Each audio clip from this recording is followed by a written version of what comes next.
ரத்தம் தோய்ந்த தமது ஆடையுடன் ஏறி சென்று இன்று தேவனுடைய மகத்துவத்தின் வலது மார்க்கத்தில் அவருடைய சமூகத்தில் இருக்கிறார்.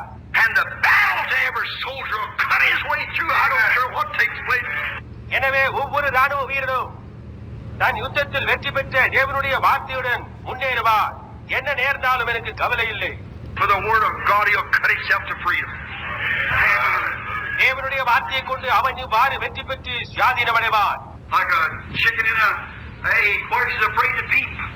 முட்டையில் உள்ள கோழி குஞ்சு போன்று வெளியே எட்டி பார்க்க பயந்தால் என்னவாகும்? முட்டையத்தின் அழகினால் கொத்த பயந்தால் என்னவாகும்?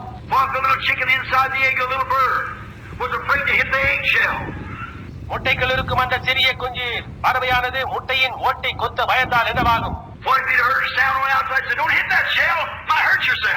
வெளியிலிருந்து ஒரு சத்தம், அந்த முட்டை ஓட்டை கொத்தாதே, உனக்கு காயம் ஏற்படும் என்று கூற கேட்டால் என்னவாகும்?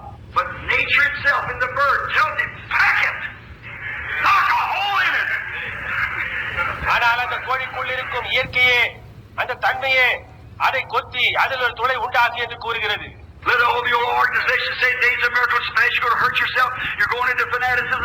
எல்லா பழைய ஸ்தாபனங்கள், நீ உன்னையே காயப்படுத்திக் கொள்கிறாய், அனைத்துமே அற்புதங்கள் நாட்கள் கடந்து விட்டன, நீ மூட வைராக்கியத்துக்குள் நுழைகிறாய் என்று கூறட்டும். உங்களால் முடிந்தவரை ஓட்டை கடினமாக கொத்துங்கள். அல்லேலூயா.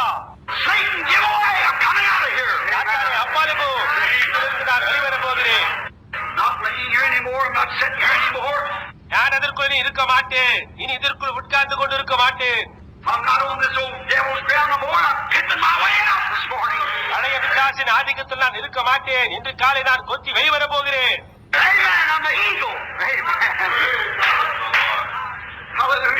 ஆமென். நான் ஒரு கழுகு என்று கூறுங்கள். ஆமென். அல்லேலூயா.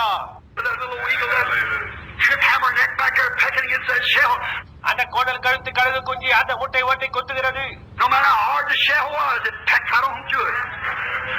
அது எவ்வளவு கடினமாக இருந்தாலும் அது கொத்தி வெளிவருகிறது. முதலாவது அது தன் சிறகுகளை சற்று அடித்து பார்க்கிறது, அதற்கு நன்றாக உள்ளது. நீங்கள் கொத்தி வெளியே வாருங்கள், அது உண்மை.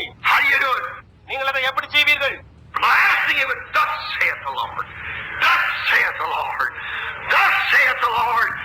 கர்த்தர் உரைக்கிறதாவது, கர்த்தர் உரைக்கிறதாவது, கர்த்தர் உரைக்கிறதாவது என்பதனால் தகத்தெறிந்து முடிவில் அது புதிதான காற்றை நுகர்கிறது. கர்த்தர் உரைக்கிறதாவது, உங்கள் தலை வெளியே வந்து விட்டது. கர்த்தர் உரைக்கிறதாவது, கடினமாக தள்ளுங்கள், நீங்கள் வெளியே வந்து கொண்டிருக்கிறீர்கள். கழுகு குஞ்சு வெளியே வந்த பிறகு மறுபடியும் முட்டைக்குள் செல்வதில்லை. ஆமென்.